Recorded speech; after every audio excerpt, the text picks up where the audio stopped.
Hi, my name is Tarah Flanagan, and I was one of the actors who appeared in Every Brilliant Thing this past winter at Cleveland Playhouse along with Alex Brightwell. There are a million of them. Alex could attest something new and brilliant happened every single performance, kind of the magic of the show. But one of my favorites, which I think is a real testament to that show, was I had made some preliminary decisions about who I was gonna call down to participate in the show, and I had somebody in mind to play Sam, who is the love interest of the main character. And when I got to that part of the show, I looked at him and he was asleep. And so in the moment I had to choose somebody else. So I scanned around and I saw a gentleman who looked to be in his late 20s, early 30s, and he was there and I picked him. And it turned out that this was an incredibly shy gentleman. He wasn't angry, he wasn't resistant, and in a real testament of bravery and generosity, he did everything I asked of him. He came down onto the stage, he participated, he said lines. Any of you who saw the show know that that character has to get up and down several times, and I could tell that it was requiring every ounce of courage that he had, and he did it. And I love that about the show, that it underscores the idea that if you are in need of help and you ask somebody, they will probably help you, even if it is hard for them. Hello everyone, my name is Alex Brightwell. But during the show, there's a lot of audience participation or gentle audience involvement where we cast audience members to play certain roles. And so one of those roles is my guidance counselor, Mrs. Patterson, who I have a scene with earlier in the play when I'm 7 years old, and another scene later in the play when I am an adult.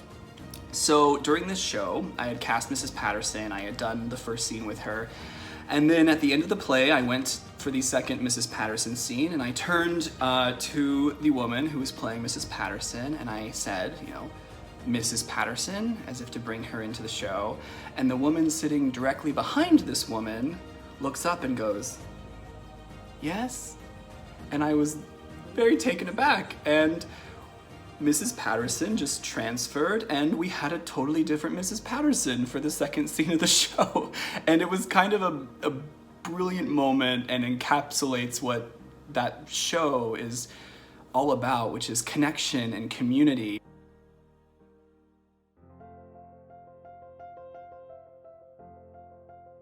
One that really sticks out in my mind is someone had just written the blobfish and drawn a picture of a blobfish.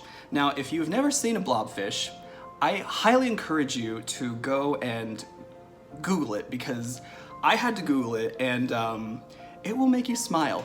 The most affirming thing that was shared by audience members, and this happened again after every single performance, somebody from the audience would seek out either myself or Alex Brightwell and share that they could relate in a very personal way to the subject matter in the play, and affirm the message of the play, that it is our shared humanity, reaching out to our community, and love and support of each other, that is our salvation in this world.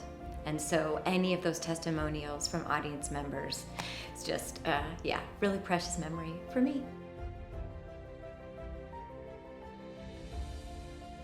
I have to say, the resilience and the passion of all of my artist friends. I know so many people who were suddenly out of work, or suddenly, were finding themselves in a different situation that they weren't in before, but we as artists have to keep creating, and we have to keep making things, and the work that is being done doesn't stop just because we can't gather together right now. So people have been organizing play readings online, people have been sharing monologues, people have been writing and creating and keeping the artistic spirit alive during this difficult time. Chris Gerson, who's also an actor at Cleveland Playhouse, appears every year in A Christmas Story as the old man, has discovered a 5-ingredient chocolate cake in a cup that can be made in the microwave. And he makes it every night. and we call it cake o'clock. And when it's cake o'clock, Chris gets up, goes to the pantry, mixes up our chocolate cake, and comes back, and we eat it. And it is a tiny, brilliant thing that I highly recommend. I just want to say I really hope everyone is safe and healthy and happy. Sending love out to people. These are difficult times, but I've been thinking a lot about Every Brilliant Thing lately because that show was so meaningful to me and meaningful to so many people who got to see it. I can't wait for the time that we can gather together again.